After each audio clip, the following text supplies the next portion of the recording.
വീണ്ടും ഒരു പൊന്നോണം കൂടി വന്നെത്തിയിരിക്കുകയാണ്. ഓണക്കാലം ഇങ്ങ് എത്തിക്കഴിഞ്ഞ് നമുക്ക് അത്തമൊക്കെ ഇടണ്ടേ. ഇന്ന് നമുക്ക് അത്തം ഇടേണ്ട ദിവസം സ്റ്റാർട്ട് ചെയ്യണം. ഇന്ന് ഒന്നാം അത്തമാണ്. അപ്പോൾ ഞാൻ ഇന്നൊരു അത്തമൊക്കെ ഇട്ടേക്കാമെന്നും പറഞ്ഞ് രാവിലെ പറമ്പിലേക്കൊക്കെ ഇറങ്ങിയതാണ്. പണ്ട് ഞങ്ങൾ കുഞ്ഞായിരുന്നപ്പോൾ കുറേ കൊട്ടയും കിറ്റുമൊക്കെ ആയിട്ട് ഇങ്ങനെ തലേദിവസമേ പൂ പറിക്കാൻ ഇറങ്ങും. അതൊക്കെ ഒരു രസമായിരുന്നു, കുറേ കൂട്ടുകാരൊക്കെ ആയിട്ട്. പക്ഷേ ഇന്നിതൊന്നും കാണാനേ ഇല്ല. എന്തായാലും ഞാനും എൻ്റെ മക്കളും കൂടി രാവിലെ പൂ പറിക്കാനൊക്കെ ഇറങ്ങിയിട്ടുണ്ട്. അപ്പോൾ ഇന്ന് ഞങ്ങളുടെയൊക്കെ രീതി പ്രകാരം ഒന്നാം ദിവസം ഒരു വൈറ്റ് കളറിലെ പൂ കൊണ്ടാണ് അത്തം ഇടേണ്ടത്. അതായത് തുമ്പപ്പൂ കൊണ്ടാണ് ഇടുന്നത്. ഈ നാട്ടിലാണെങ്കിൽ ഒറ്റ തുമ്പപ്പൂ പോലും കാണാനില്ല. അതുകൊണ്ട് കിട്ടിയ പൂ കൊണ്ട് ഒരു വെള്ള കളറിലെ ഒരു ശംഖുപുഷ്പം കൊണ്ട് ഞാൻ അഡ്ജസ്റ്റ് ആക്കിയിട്ടുണ്ട്. നമ്മളിത് ഈ ശംഖുപുഷ്പം കൊണ്ടിട്ടാണ് അത്തം ഇടാമെന്ന് വിചാരിച്ചിരിക്കുന്നത്. എന്തായാലും അത് വെള്ള കളറാണല്ലോ. അങ്ങനെയാണ് ഞാൻ പറഞ്ഞു കേൾക്കാറ്. ഓരോ നാട്ടിലും ഓരോ രീതിയിലാണ് ചെയ്യാറ്. പക്ഷേ ഞങ്ങളുടെയൊക്കെ അവിടെ അങ്ങനെയാണ്. ഫസ്റ്റ് ദിവസം വൈറ്റ് കളറിൽ തുമ്പപ്പൂ കൊണ്ട് അത്തം ഇടണമെന്നാണ് പറഞ്ഞു കേട്ടിട്ടുള്ളത്. അതുകൊണ്ട് ഞാൻ ശംഖുപുഷ്പം കൊണ്ട് ഇന്ന് അഡ്ജസ്റ്റ് ചെയ്തു.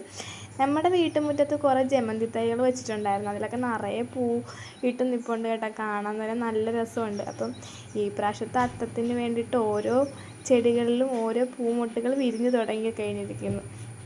അപ്പോൾ നമുക്ക് ഇന്ന് നല്ലൊരു സൂപ്പർ അത്തം ഇടാൻ കേട്ടോ. ചെറിയൊരു അത്തമാണ് ഉദ്ദേശിക്കുന്നത്. അപ്പോൾ രാവിലെ തന്നെ മണ്ണൊക്കെ തിരക്കി നടന്നിട്ടൊന്നും കിട്ടിയിട്ടില്ല. അപ്പോൾ ഞങ്ങളുടെയൊക്കെ നാട്ടിൽ മണ്ണ് ഇതാക്കിയിട്ടാണ് ഇതിങ്ങനെ മുറ്റത്ത് വാതിക്കെ തന്നെ ഇതാക്കിയിട്ടാണ് ചെയ്യാറ്.